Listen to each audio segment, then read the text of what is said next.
നമ്മൾ തെർമോഡൈനമിക് principle of metallurgy വെച്ച് 3 metals extract ചെയ്തു ഫ്രം ദെയർ ഓക്സൈഡ്സ്. അതിനെ നമ്മൾ പൈറോ മെറ്റലർജി എന്നാണ് പറഞ്ഞത്. എല്ലാറ്റിലും ഹീറ്റിംഗ് മസ്റ്റായിരുന്നു. ഇനി ഹൈലി റിയാക്റ്റീവ് മെറ്റൽസ് നമ്മൾ എടുക്കുകയാണെങ്കിൽ like sodium, calcium, aluminium etcetera, ഇതിലെല്ലാം റിഡക്ഷൻ പൊട്ടൻഷ്യൽ, ഇലക്ട്രോകെമിസ്ട്രിയിൽ പഠിച്ച reduction potential large negative value ആയിരിക്കും. ഇത്ര റിയാക്റ്റീവ് ആയിട്ടുള്ള മെറ്റൽസിൻ്റെ E0 വാല്യൂ ലാർജ് നെഗറ്റീവ് ആയിരിക്കും. അപ്പോൾ ഈ ഇക്വേഷൻ ΔG0 = -NF0 എന്നുള്ള ഇക്വേഷൻ പഠിച്ചിട്ടുണ്ട്. E0 ലാർജ് നെഗറ്റീവ് ആണെങ്കിൽ ΔG0 negative into this negative becomes positive. So such a reaction will not take place spontaneously. അപ്പോൾ നമ്മൾ എന്ത് ചെയ്യുന്നു?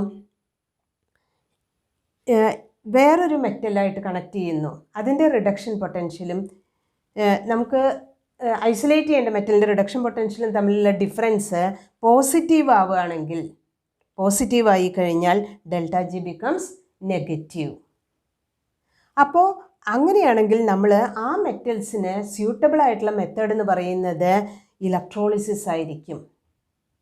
റിഡക്ഷൻ പൊട്ടൻഷ്യൽ കുറഞ്ഞ കോപ്പർ നമ്മൾ ചെയ്തു കഴിഞ്ഞു, അയേൺ, അതുപോലെ തന്നെ സിങ്ക്, അതെല്ലാം പൈറോ മെറ്റലർജി ഉപയോഗിച്ച് നമുക്ക് എക്സ്ട്രാക്ട് ചെയ്യാനായിട്ട് പറ്റി. പക്ഷേ ഹൈലി റിയാക്റ്റീവ് ആയിട്ടുള്ള metals like sodium, calcium, aluminium etcetera extracted by applying the principle of electrochemistry. Electrometallurgical പ്രോസസ്സാണ് ഇവിടെ യൂസ് ചെയ്യുന്നത്. കാരണം മനസ്സിലായല്ലോ? അങ്ങനെ നമ്മൾ എക്സ്ട്രാക്ട് ചെയ്യുന്ന ആദ്യത്തെ മെറ്റലാണ് അലുമിനിയം. ഇലക്ട്രോ കെമിക്കൽ പ്രിൻസിപ്പിൾസ് ഉപയോഗിച്ച് എക്സ്ട്രാക്ട് ചെയ്യുന്ന മെറ്റലാണ് അലുമിനിയം. അലുമിനിയത്തിൻ്റെ ഓർ ഏതാണ്? ബോക്സൈറ്റ്. ആ ബോക്സൈറ്റ് നമ്മൾ കുറച്ച് ഡിഫറെൻ്റ് ആയിട്ടുള്ള ഒരു മെത്തേഡ് ഉപയോഗിച്ചാണ് കോൺസെൻട്രേറ്റ് ചെയ്തത്, അതായത് കെമിക്കൽ പ്രോസസ്സ് ഉപയോഗിച്ച്. ആ പ്രോസസ്സിന് പറയുന്ന പേര് ലീച്ചിങ് എന്നാണ്. ബോക്സൈറ്റിനെ ലീച്ച് ചെയ്യാൻ നമ്മൾ ഉപയോഗിച്ചത് സോഡിയം ഹൈഡ്രോക്സൈഡാണ് ലീച്ചിങ് ഏജൻറ്റ്. സോ ബോക്സൈറ്റ് ഓറിനെ ലീച്ചിങ് കഴിഞ്ഞ ശേഷം നമുക്ക് Al2O3 പ്യുവർ അലുമിന കിട്ടി. Al2O3. So that is the ore of alumina. Al2O3 നമുക്ക് പ്യുവർ സ്റ്റേറ്റിൽ കിട്ടി after concentration. That alumina is subjected to electrolysis, but its melting point is high. Melting point കൂടിക്കഴിഞ്ഞാൽ it is mixed with calcium fluoride and cryolite Na3Al(F6). നമ്മൾ molten mixture of alumina, calcium fluoride and cryolite is taken as electrolyte. ഇതിലെ calcium fluoride ഉപയോഗിക്കുന്നത് അലുമിനയുടെ melting point കുറയ്ക്കാൻ വേണ്ടിയിട്ടാണ് add ചെയ്യുന്നത്, അതുപോലെ conduction കൂട്ടാനും. അപ്പോൾ കാൽഷ്യം ഫ്ലൂറൈഡിൻ്റെ ഫംഗ്ഷൻ എന്ന് പറയുന്നത് to lower the melting point of alumina and also for increasing the conductivity of the mixture. നമ്മളിവിടെ ഇലക്ട്രോളിസിസ് ചെയ്യാനായിട്ട് 3 റിക്വയർമെൻറ്റ്സ് ഉണ്ട്. ഇലക്ട്രോലൈറ്റ് വേണം, അതുപോലെ തന്നെ ആനോഡ് ആൻഡ് കാത്തോഡ്. ഇവിടെ കാത്തോഡായിട്ട് നമ്മൾ എടുക്കുന്നത് ഒരു സ്റ്റീൽ ടാങ്ക് അല്ലെങ്കിൽ അയൺ ടാങ്ക് ലൈൻഡ് വിത്ത് കാർബൺ അല്ലെങ്കിൽ ഗ്രാഫൈറ്റ്. അയൺ ടാങ്ക് ലൈൻഡ് വിത്ത് കാർബൺ ആണ് കാത്തോഡായിട്ട് ആക്ട് ചെയ്യുന്നത്. ആനോഡായിട്ട് ആക്ട് ചെയ്യുന്നത് കാർബൺ റോഡ്സ് അല്ലെങ്കിൽ കാർബൺ ബ്ലോക്സ് ആണ്. ഇറ്റ് ഈസ് ഹാങ്ങിങ് ഫ്രം ദ ടോപ്പ്.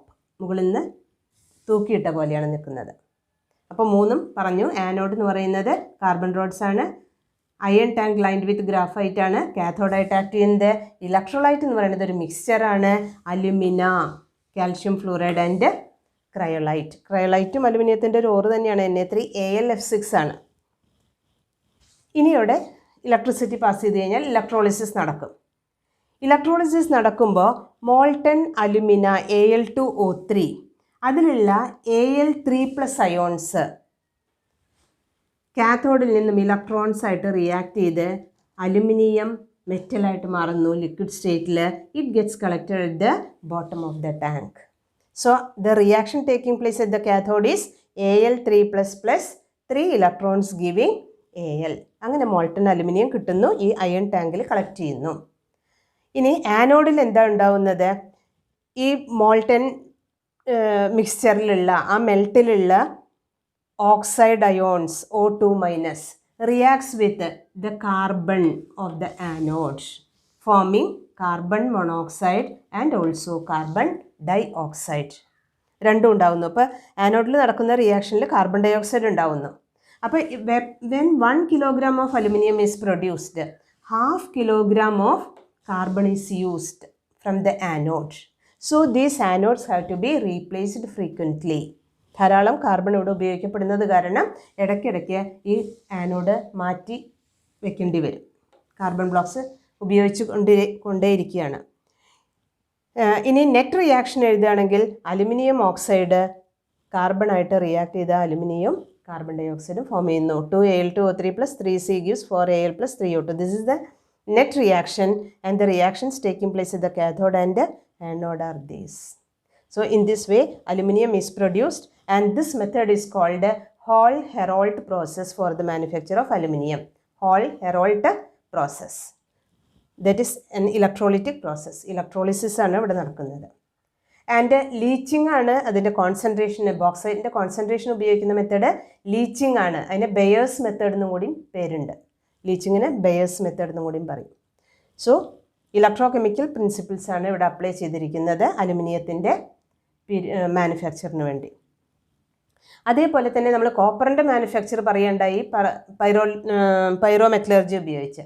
ഇനി കോപ്പർ, ലോ ഗ്രേഡ് കോപ്പർ കിട്ടുകയാണെങ്കിൽ ആ കോപ്പറിനെ, ലോ ഗ്രേഡ് പറഞ്ഞാൽ കോപ്പർ കണ്ടന്റ് കുറഞ്ഞത്, നമുക്ക് എന്ത് ചെയ്യാം? സൾഫ്യൂരിക് ആസിഡായിട്ട് ട്രീറ്റ് ചെയ്ത് കഴിഞ്ഞാൽ അതിൽ ഡിസോൾവ് ചെയ്യിക്കാൻ കഴിയും. അപ്പോൾ ആ സൊല്യൂഷനിൽ കോപ്പർ അയോൺസ് ഉണ്ടാവും. ആ കോപ്പർ അയോൺസിനെ റെഡ്യൂസ് ചെയ്യാനായിട്ട് നമുക്ക് മോർ റിയാക്റ്റീവായിട്ടുള്ള മെറ്റൽ യൂസ് ചെയ്യാം. അപ്പോൾ കോപ്പർ അയോൺസ് ഉള്ള സൊല്യൂഷനിലേക്ക് അയൺ നെയിലോ അങ്ങനെ എന്തെങ്കിലും ആഡ് ചെയ്യുകയാണെങ്കിൽ copper gets deposited over it. So copper is formed and the more reactive metal goes into solution. Electrochemistry പഠിച്ചത് തന്നെ. സോ മോർ റിയാക്റ്റീവ് ആയിട്ടുള്ള അയൺ സൊല്യൂഷനിൽ ഡിസോൾവ് ചെയ്യും, ലെസ് റിയാക്റ്റീവ് ആയിട്ടുള്ള കോപ്പർ ഡെപ്പോസിറ്റ് ചെയ്യും. കോപ്പർ മെറ്റൽ അയണിൻ്റെ മുകളിൽ ഡെപ്പോസിറ്റ് ചെയ്യും. So from low grade ores copper can be manufactured like this. അത് ഇലക്ട്രോകെമിക്കൽ പ്രിൻസിപ്പിൾസ് ആണ്. നേരത്തെ നമ്മൾ ഡിസ്കസ് ചെയ്തത് പൈറോമെറ്റലർജിയാണ്. തെർമോഡൈനമിക് പ്രിൻസിപ്പിൾ ഉപയോഗിച്ചിട്ടായിരുന്നു. ഇനി നോൺ മെറ്റൽസ്, ഇതുവരെ നമ്മൾ ഡിസ്കസ് ചെയ്തത് മുഴുവൻ മെറ്റൽസിൻ്റെ കേസാണ്. ഇനി പലപ്പോഴും നമ്മൾ നോൺ മെറ്റൽസ്, പീരിയോഡിക് ടേബിളിൽ ഒരുപാട് നോൺ മെറ്റൽസ് ഉണ്ട്. നോൺ മെറ്റൽസിൻ്റെ മാനുഫാക്ചറിൽ റിഡക്ഷനേ അല്ല. നോൺ മെറ്റൽ എന്ന് പറഞ്ഞാൽ ക്ലോറിനൊക്കെ, ക്ലോറിൻ ആണെങ്കിൽ ഓൾറെഡി ക്ലോറിൻ്റെ സൊല്യൂഷനിൽ ക്ലോറൈഡായിട്ട് അയോണായിട്ടായിരിക്കും എക്സിസ്റ്റ് ചെയ്യുന്നത്. അങ്ങനെയുള്ളതിൽ നിന്നും ക്ലോറിനെ നമുക്ക് ഐസൊലേറ്റ് ചെയ്യണമെങ്കിൽ റിഡക്ഷൻ അല്ല, അവിടെ വേണ്ടത് ഓക്സിഡേഷനാണ്. Cl- Cl2 ആക്കണമെങ്കിൽ അവിടെ നടത്തേണ്ടത് ഓക്സിഡേഷനാണ്. അപ്പോൾ നമുക്ക് അതിനെ ഓക്സിഡൈസ് ചെയ്ത് കഴിഞ്ഞാൽ, ഫോർ എക്സാമ്പിൾ നിങ്ങൾ ഫസ്റ്റ് ഇയറിൽ പഠിച്ചിട്ടില്ല സോഡിയം ഹൈഡ്രോക്സൈഡിൻ്റെ മാനുഫാക്ചർ, അതിൽ sodium chloride solution Na+N Cl-, അല്ലെങ്കിൽ Cl- മാത്രമേ ഇവിടെ എഴുതിയിട്ടുള്ളൂ. അതിൻ്റെ സൊല്യൂഷനിൽ നമുക്ക് ഇലക്ട്രോളിസിസ് നടത്തി കഴിഞ്ഞാൽ നമുക്ക് കിട്ടുന്നു കാത്തോഡിൽ ഹൈഡ്രജനും ആനോഡിൽ ക്ലോറിൻ ഗ്യാസും ഇവോൾവ് ചെയ്യുന്നുണ്ട്. സോ ഇവിടെ നടക്കുന്ന പ്രോസസ്സ് എന്ന് പറയുന്നത് ഓക്സിഡേഷനാണ്. ഈ റിയാക്ഷൻ നടക്കുമ്പോൾ വരുന്ന ΔG0 വാല്യൂ ഈസ് 422 kilojoules ആണ്. അപ്പോൾ അതിവിടെ സബ്സ്റ്റിറ്റ്യൂട്ട് ചെയ്ത് കഴിഞ്ഞാൽ E0 വാല്യൂ നമുക്ക് കിട്ടുന്നത് -2.2 വോൾട്ട് ആണ്. അപ്പോൾ അതിലും കൂടിയ പൊട്ടൻഷ്യൽ നമ്മൾ അപ്ലൈ ചെയ്യണം 2.2-നേക്കാട്ടിലും കൂടുതൽ. വേറെ വല്ല റിയാക്ഷൻസും കൂടിയും അതിൽ കൂടെ വരുന്നുണ്ടെങ്കിൽ കുറച്ചും കൂടി കൂടിയ പൊട്ടൻഷ്യൽ അപ്ലൈ ചെയ്തിട്ട് ഈ റിയാക്ഷൻ ക്യാരി ഔട്ട് ചെയ്യാനായിട്ട് പറ്റും. അപ്പോൾ ആനോഡിൽ ക്ലോറിൻ, എപ്പോഴും ഇങ്ങനെയുള്ള റിയാക്ഷനിൽ ഹൈഡ്രജനാണ് കാത്തോഡിൽ വരുന്നത് ആൻഡ് നോൺ മെറ്റൽസ് വരുന്നത് എപ്പോഴും ആനോഡിലാണ്. ആനോഡിൽ ക്ലോറിൻ ഇവോൾവ് ചെയ്യുന്നു ബൈ ഓക്സിഡേഷൻ. അപ്പോൾ അതും കൂടി ജസ്റ്റ് മെൻഷൻ ചെയ്തിട്ടുണ്ട്. ഇനി നമ്മളുടെ മെറ്റലർജിയുടെ 3 step: concentration of the ore, isolation of metal and last is purification of the metal, that is refining of the മെറ്റലാണ്. അപ്പോൾ 4 മെറ്റൽസിൻ്റെ മെറ്റലർജി പറഞ്ഞു കഴിഞ്ഞു. ഇനി ഈ മെറ്റൽസ് എങ്ങനെ പ്യൂരിഫൈ ചെയ്യുന്നു എന്നുള്ളത് നോക്കാം. നമുക്ക് ഒരു 6 മെത്തേഡാണ് പഠിക്കാനുള്ളത്. അതിൽ റിഫൈനിങ്ങിലെ ഫസ്റ്റ് മെത്തേഡ് എന്ന് പറയുന്നത് ഡിസ്റ്റിലേഷൻ. വളരെ സിമ്പിളാണ്. ഇൻ ഡിസ്റ്റിലേഷൻ എന്താ ചെയ്യുക? The impure metal is heated. So what happens is that the vapors of the pure metal comes out and these vapours are condense to get pure metal. ഇപ്പോൾ for example zinc mercury ഒക്കെ ഈ മെത്തേഡിൽ purify ചെയ്യാം. Impure ആയിട്ടുള്ള സിങ്കോ മെർക്കുറിയോ heat ചെയ്ത് കഴിഞ്ഞാൽ അതിൻ്റെ boiling point വളരെ കുറവാണ്. അത് കാരണം പെട്ടെന്ന് തന്നെ അത് വേപ്പർ സ്റ്റേറ്റിലേക്ക് പോകും. ആ വേപ്പറിനെ കണ്ടൻസ് ചെയ്ത് കഴിഞ്ഞാൽ നമുക്ക് എന്ത് കിട്ടുന്നു? Pure zinc or mercury metal കിട്ടുന്നു. Very simple method distillation. ഏത് മെറ്റൽസാണ് ഡിസ്റ്റിലേഷൻ വഴി പ്യൂരിഫൈ ചെയ്യാൻ പറ്റുക? ലോ ബോയിലിംഗ് പോയിൻ്റുള്ള മെറ്റൽസ്. ഇനി നെക്സ്റ്റ് മെത്തേഡ് വരുന്നത് ലിക്വേഷൻ ആണ്. ലിക്വേഷൻ എന്ന് പറഞ്ഞാൽ ലിക്വിഡാക്കി മാറ്റാം. അപ്പോൾ യൂഷ്വലി ലിക്വിഡാക്കി പെട്ടെന്ന് ലിക്വിഡായിട്ട് മാറുന്ന മെറ്റൽസ്, പെട്ടെന്ന് ലിക്വിഡാവുക എന്ന് പറഞ്ഞാൽ ലോ മെൽറ്റിംഗ് പോയിൻ്റ് ഉള്ളത്. അപ്പോൾ ലോ മെൽറ്റിംഗ് പോയിൻ്റുള്ള മെറ്റൽസ് ഒരു ചെരിഞ്ഞ പ്രതലത്തിൽ വെച്ചിട്ട് ഹീറ്റ് ചെയ്യുകയാണെങ്കിൽ മെൽറ്റിംഗ് പോയിന്റ് കുറഞ്ഞിട്ടുള്ള മെറ്റൽസ് മെൽറ്റ് ചെയ്ത് താഴേക്ക് വരും. നമുക്ക് ഈസി ആയിട്ട് കളക്ട് ചെയ്യാം. ഇംപ്യൂരിറ്റീസ് മെൽറ്റ് ചെയ്യാണ്ട് മുകളിൽ തന്നെ നിൽക്കുന്നുണ്ടാവും. So in liquefaction what we are doing is heating the impure metal on the sloping hearth of a furnace. So the low melting metals melts away leaving behind the impurities.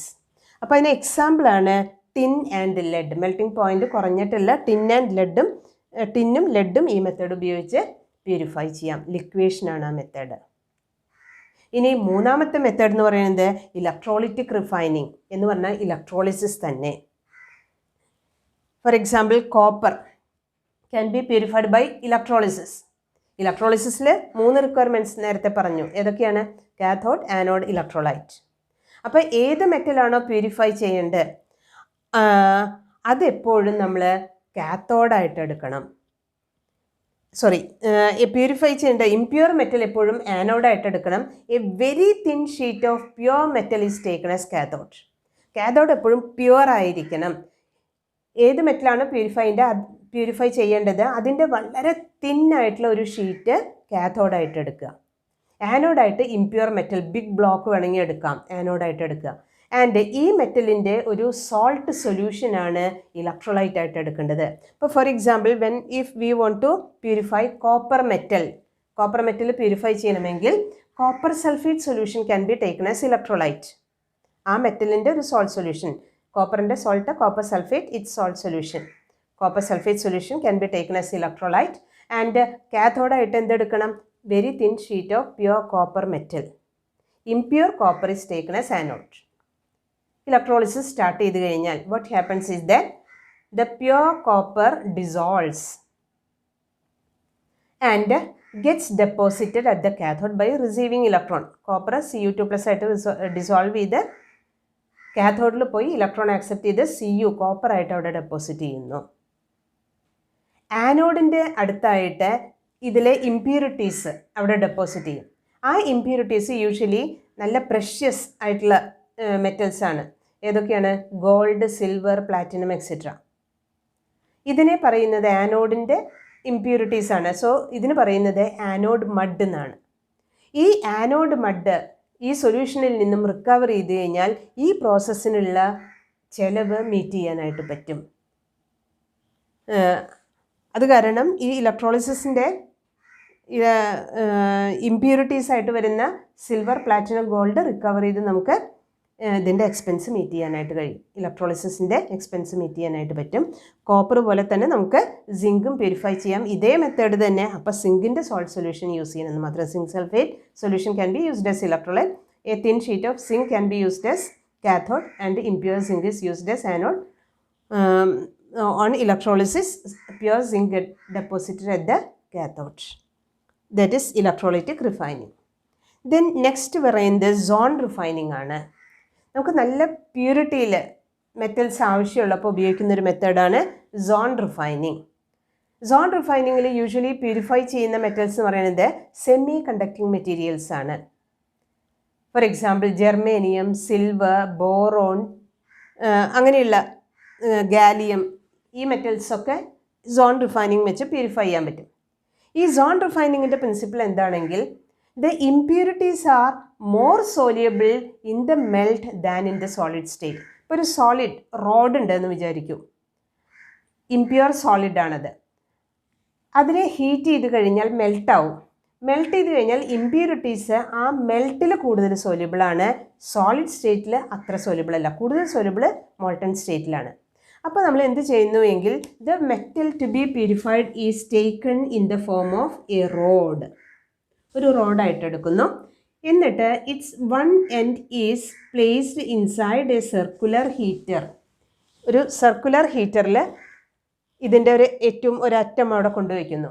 So എന്തുണ്ടാവുന്നു, ആ ഭാഗം മെൽട്ടാവുന്നു. Melt ചെയ്ത് ഈ circular heater കുറച്ച് തൊട്ടടുത്ത സോണിലേക്ക്, ഓരോരോ zones ആയിട്ട് നമുക്ക് melt ചെയ്യാം.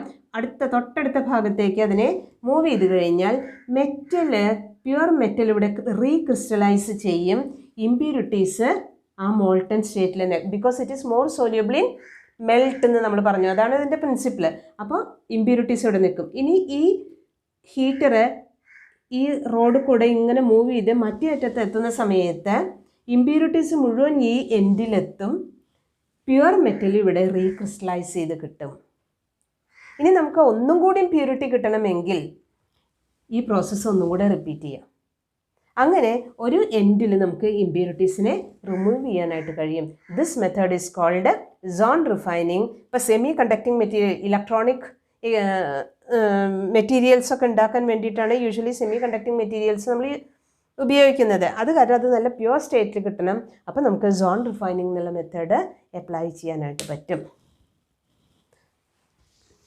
സോൺ റിഫൈനിങ്ങിൻ്റെ പ്രിൻസിപ്പിൾ എന്തായാലും ഓർമ്മയുണ്ടാവണം. എന്താണ് സോൺ റിഫൈനിങ്ങിൻ്റെ principle? In zone refining the impurities are more soluble in melt than in solid state of the metal. Metal melt ചെയ്തതുകൊണ്ട് സോളിഡ് സ്റ്റേറ്റിലുണ്ട്. ഏതിലാണ് ഇമ്പ്യൂരിറ്റീസ് മോർ സോല്യൂബിൾ? മെൽറ്റിൽ. അതാണ് സോൺ റിഫൈനിങ്ങിൻ്റെ പ്രിൻസിപ്പിൾ എന്ന് പറയുന്നത്. ഇപ്പോൾ method by using a circular heater. Circular heater one എൻഡിൽ അത് നമ്മൾ വയ്ക്കുന്നു, ആ ഭാഗം മെൽറ്റ് ചെയ്യുന്നു. ഇമ്പ്യൂരിറ്റീസ് ഈ സർക്കുലർ ഹീറ്റർ അത് കഴിഞ്ഞാൽ മൂവ് ചെയ്തും കൊണ്ട് പോകുമ്പോൾ അതിൻ്റെ ഒപ്പം ഇമ്പ്യൂരിറ്റീസ് മൂവ് ചെയ്യുന്നു. But metal recrystallises into the solid state. അതാണ് സോൺ റിഫൈനിങ് എന്നുള്ള മെത്തേഡ് നാലാമത്തേത്. അഞ്ചാമത്തെ മെത്തേഡ് എന്ന് പറയുന്നത് വേപ്പർ ഫേസ് റിഫൈനിങ് ആണ്. വേപ്പറാക്കി മാറ്റിയിട്ട്, മെറ്റലിനെ നേരിട്ട് വേപ്പറാക്കുകയല്ല, വേറെ ഏതെങ്കിലും ഒരു എലമെൻറ്റോ കോമ്പൗണ്ടോ ആയിട്ട് കമ്പൈൻ ചെയ്യും. കമ്പൈൻ ചെയ്ത് അതിനെ വേപ്പറാക്കി മാറ്റും. അതിൽ നിന്നും പ്യുവർ മെറ്റൽ നമ്മൾ സെപ്പറേറ്റ് ചെയ്യും. അപ്പോൾ രണ്ട് കണ്ടീഷനാണത്. നമുക്ക് രണ്ട് റിക്വയർമെൻറ്റ്സ് ഉണ്ട് വേപ്പർ ഫേസ് റിഫൈനിങ് ചെയ്യണമെങ്കിൽ. ഒന്ന്, ഏത് മെറ്റലാണോ നമ്മൾ പ്യൂരിഫൈ ചെയ്യുന്നത് അത് വേപ്പർ സ്റ്റേറ്റിലേക്ക് എളുപ്പത്തിൽ മാറുന്നതായിരിക്കണം. ഇനി വേറെ ഏതെങ്കിലും എലമെൻറ്റോ കോമ്പൗണ്ടോ ആയിട്ട് കമ്പൈൻ ചെയ്ത് വേപ്പർ സ്റ്റേറ്റിലേക്ക് മാറാൻ പറ്റുന്നതായിരിക്കണം. രണ്ടാമത്തെ റിക്വയർമെൻറ്റ് എന്താണ്? വേപ്പർ സ്റ്റേറ്റിലെത്തിയിട്ടുള്ള ആ കോമ്പൗണ്ട് ഈസിലി ഡീകമ്പോസിബിളുമായിരിക്കണം. First, the metal must form a volatile compound. The metal must form a volatile compound. Second one, the volatile compound must be easily decomposable. ഈ രണ്ട് റിക്വയർമെൻറ്റ്സും ഉണ്ടെങ്കിൽ നമുക്ക് മെറ്റലിനെ വേപ്പർ ഫേസ് റിഫൈനിങ് വഴി purify ചെയ്യാം. ഈ വേപ്പർ ഫേസ് റിഫൈനിങ് വഴി purify ചെയ്യാനായിട്ട് രണ്ട് മെത്തേഡ്സ് ആണ് പറയുന്നത്. ഫസ്റ്റ് വൺ എന്ന് പറയുന്നത് മോൺസ് പ്രോസസ്സാണ്. മോൺസ് പ്രോസസ്സിൽ പ്യൂരിഫൈ ചെയ്യുന്ന ഒരു മെറ്റലാണ് നിക്കല്. നിക്കല് എന്ത് ചെയ്യുന്നു? ഹീറ്റ് ചെയ്യുന്നു വിത്ത് കാർബൺ മോണോക്സൈഡ്. കാർബൺ മോണോക്സൈഡ് വെച്ച് ഹീറ്റ് ചെയ്യുന്നു. ടെമ്പറേച്ചർ ഗിവൺ ആണ് 330 to 350 Kelvin. So nickel combines with carbon monoxide forming nickel carbonyl. This nickel carbonyl on heating to a temperature of 450 to 470 Kelvin decomposes to give pure nickel and carbon monoxide gets separated. This is impure nickel. പക്ഷേ ഈ process നടത്തി കഴിഞ്ഞാൽ നമുക്ക് കിട്ടുന്നത് pure നിക്കലാണ്. ഈ രണ്ട് നിക്കലും തമ്മിലുള്ള difference എന്താണ്? This is impure nickel but this is pure nickel. This is Mons process. So in Mons process nickel is heated with carbon monoxide. Nickel carbonyl is formed which is decomposed at a temperature of 450 to 470 Kelvin gives pure nickel. Then one more method is the in vapor phase refining which is called Van Arkel process. Zirconium, thorium etc. can be purified by this method. In this method, the metal is heated with a iodine vapor.